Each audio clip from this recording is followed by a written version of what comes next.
Every single day, with every pound you handle, you're making a pretty big economic choice. Are you going to spend it, stash it away, or maybe borrow against what you'll earn in the future?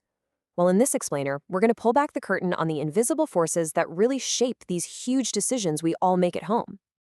Okay, so first things first. Before we can even think about spending or saving, we have to start with what we've actually got to work with. And that, my friends, is our disposable income. Basically, just think of it as your take-home pay. It's what's left after the tax man has had his share and any benefits have been added. This number, right here, is the absolute starting point for every single financial move we're about to talk about.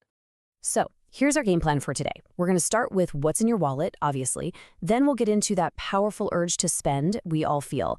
After that, we'll look at the very deliberate choice to save. From there, we'll unpack why and when we need to borrow. And to wrap it all up, we're going to zoom out and see how the big picture, the economic weather report, really affects everything. All right, let's kick things off with the urge to spend. Why do we buy what we buy? What's really driving our consumption? Let's get into it. So it turns out our spending habits really boil down to this powerful trio right here. How much disposable income you have, what the current interest rate is, and, this is a big one, how confident you're feeling about everything. And trust me, we're going to see these three pop up over and over again. Now, what's so fascinating here is just how directly these things affect what we do. Your income goes up, you spend more. That's pretty straightforward, right? But then look at interest rates. When they climb, it gets more expensive to borrow money for, say, a car. So we tend to pull back on that kind of spending. And then there's confidence. If you feel good about your job in the future, you're probably way more likely to splash out. But if you're worried, that wallet stays shut. Okay, so that covers spending. But what about the other side of the equation? Let's flip over to the choice to save.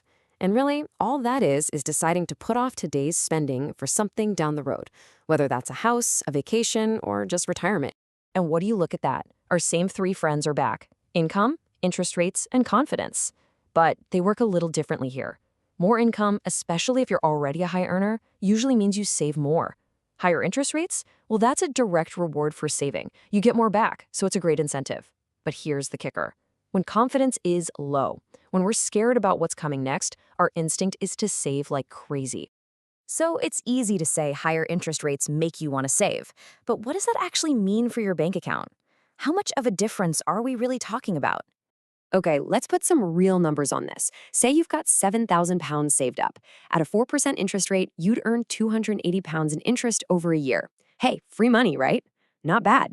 But now watch what happens if that rate just nudges up to 6%. All of a sudden, you're making £420 a year. That's an extra 140 quid in your pocket for doing absolutely nothing different. See? The reward for saving just got a whole lot sweeter. Of course, with economics, it's never quite that simple, is it? A change in interest rates can actually pull our behavior in two opposite directions. On the one hand, you've got what's called the substitution effect. That's what we just saw. Lower rates make saving look pretty boring, so you substitute it for spending.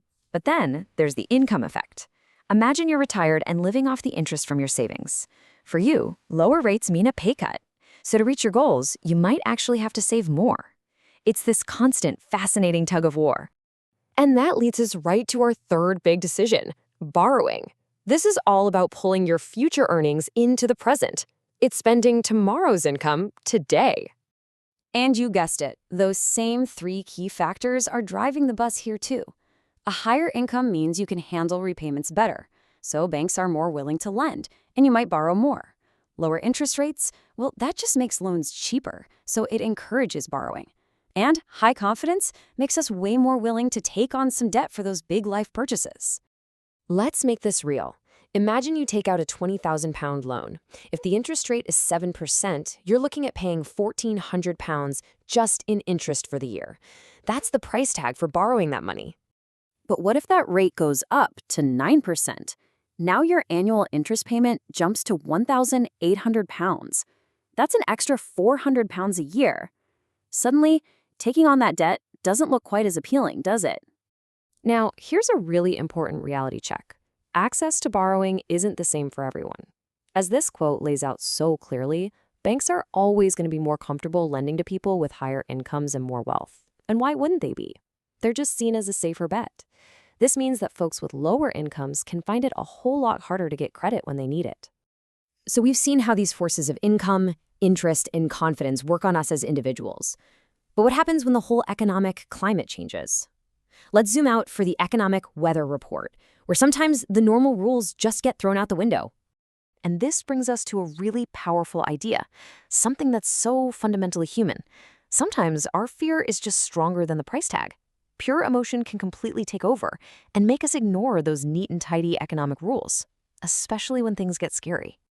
And this chart shows it perfectly. Just look at what happened in the UK back in the 2009 recession. The central bank slashed interest rates from 5% all the way down to a tiny 0.5%. Now, every textbook in the world would tell you that should make people spend, not save. But look what actually happened. The amount people saved skyrocketed from almost nothing to over 8%. They did the exact opposite of what the incentive was telling them to do. So what on earth was going on? Well, it all came down to that third factor, confidence.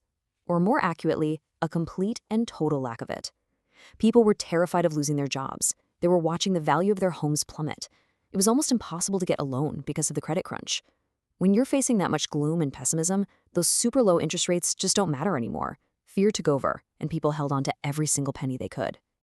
Which kind of leaves us with this one big final question.